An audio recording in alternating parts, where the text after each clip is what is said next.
Je me nomme Samuel Kouala, je suis médecin de santé publique et je travaille à la coordination du projet Fonds mondial OSP-CNLS du Burkina Faso.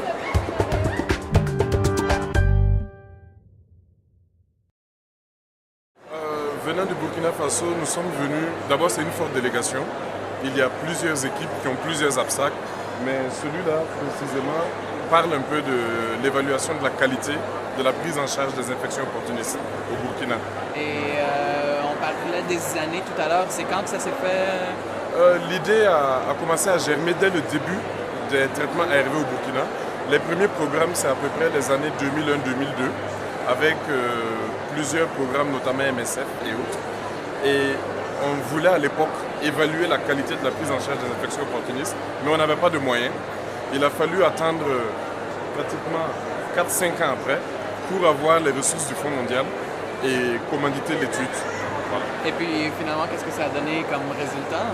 Alors, ce que ça donne comme résultat, on était d'abord très surpris parce qu'au début, quand on voulait mener l'étude et qu'on n'avait pas les moyens, on avait beaucoup de patients qui souffraient d'infections opportunistes parce que, bien sûr, les gens n'avaient pas les ARV. Alors, actuellement, les gens ont plus ou moins accès aux ARV, à telle enseigne que pour avoir quelqu'un qui présente une infection opportuniste, il faut qu'il soit en échec thérapeutique ou bien qu'il soit détecté vraiment tard.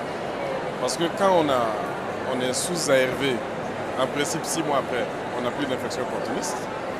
Et quand on n'est pas sous ARV, c'est qu'on n'a pas besoin d'être sous ARV, on n'est pas malade. Voilà. Donc là, on a eu un peu de mal à trouver l'échantillon recherché. On voulait plus de 500 patients.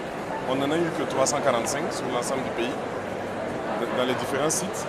Et ça a donné les résultats que vous voyez là.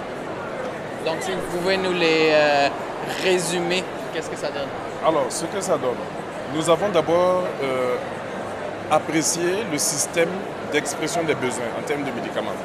Voilà, parce que il faut, en fonction des infections opportunistes que les gens présentent, quantifier les besoins, les donner aux bailleurs pour qu'on ait les médicaments nécessaires. Et ce système, on l'a trouvé codifié, mais pas assez codifié. Voilà, parce que là, il fallait repartir des prescriptions des médecins pour imaginer quel type d'épisode de maladie on aura.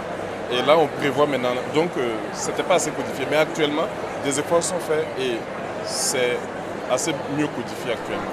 Mais vous-même, en tant que médecin, comment est-ce que vous travaillez? Ah oui.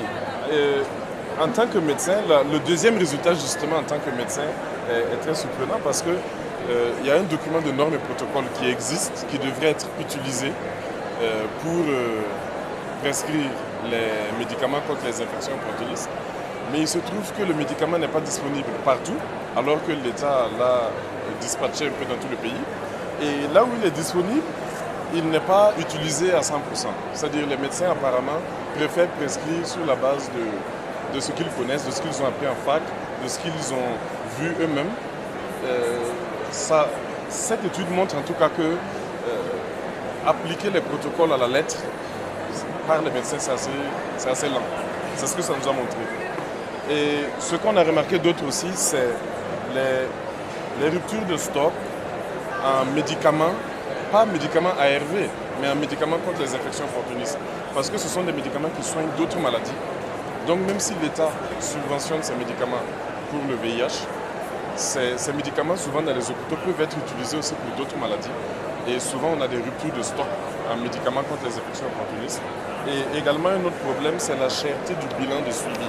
Les patients doivent faire un bilan clinique et paraclinique, de la biologie, de la radiologie.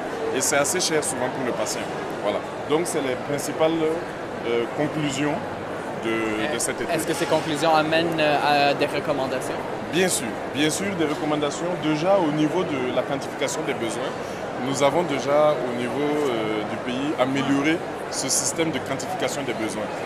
Et avec les requêtes que nous faisons au Fonds mondial, on est obligé d'être vraiment très rationnel et utiliser des méthodes vraiment reconnues pour quantifier les besoins.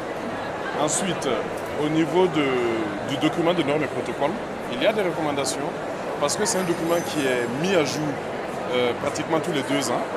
Et lors de sa mise à jour, on invite la plupart des prescripteurs, les principaux chefs de service, pour que les gens s'approprient le document dès sa conception ou dès sa mise à jour.